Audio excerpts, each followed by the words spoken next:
Thank you, Osama, for that introduction.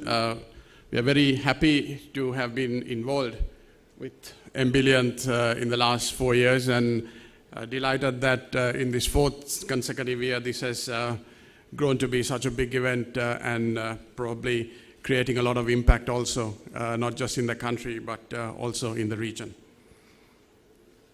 So despite the statistics that Osama mentioned at the beginning, I think we all believe that the mobile revolution, as we call it, has a big role to play in the development transformation in all our countries, especially in this region, and also especially in the target segment that we call the bottom of the pyramid. So I think applications and content in the mobile space are very important, and therefore I think events like this Ambiliant, not just the event, the entire process of judging, the jury, and creating and the promotional activity are all important things. So I'm really glad to be here at this fourth Ambiliant. Now let me share a few things about this space from Sri Lanka.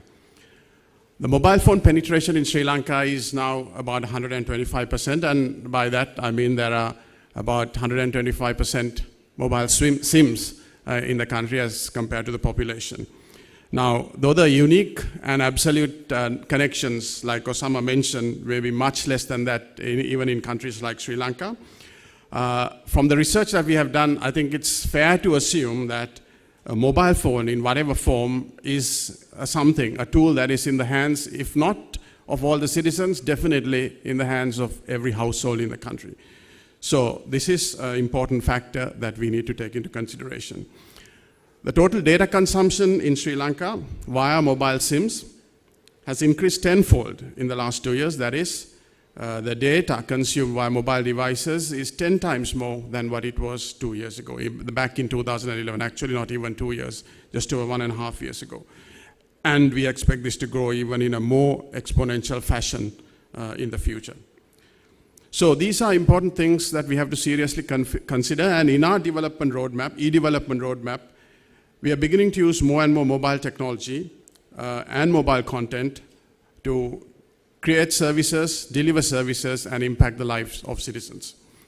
One of our flagship projects, which is known as Lanka Gate, which is the de facto e-service delivery platform for the government of Sri Lanka for the delivery of e-services, recognizes mobile devices as a key delivery channel, not only for accessing mobile services, but also for mobile payments as well. And we have enabled number of e-services through this mobile channel. The government information and government service delivery notifications through SMS is also a very important service functionality that we have provided, which is now known as GovSMS. And this provides a number of services and information to the people. Also, as Tommy mentioned, M-Government, or Mobile First, is firmly on our roadmap, and we believe that once implemented, this will provide full mobility for the provision of government services, not only from a usage and consumption point of view of the people who are using it, but also from the service delivery and service provision angle for the officials who are delivering those services. So this mobile first strategy, as Tommy earlier mentioned, it has been embarked upon, and we hope to deliver services giving priority to the mobile in the future. Now, looking at the community and the rural society, a number of ICT-based applications and content are using mobile technology to take the benefits of this important tool to rural masses, from providing crop information to harvest details, from providing market prices of agri-produce to farmers, from providing fishing information and weather information to fishermen, from providing e-health to telemedicine services for rural patients, for providing examination results and secondary educational material for school students. All these are being done through mobile phones and SMSs. And I think they provide timely, valuable, and relevant services to ordinary citizens. Now, what about the industry, mobile industry in Sri Lanka? I think with the advancement of the mobile, it's important to look at the mobile content or application development from a perspective of not just moving digital content into the mobile space, but thinking of the entire development process from a mobile standpoint. I think this requires a paradigm shift in thinking. And we also need to spawn a new breed of developers, continue to spawn a new breed of content developers for this. Now, the mobile telecommunication providers in Sri Lanka are helping a lot. They're investing a lot in the smart device market. They're promoting content development with the aim of increasing their data revenue. They're creating application zones and mobile application development platforms for developers and promoting extremely attractive and generous revenue sharing mechanisms with the developers.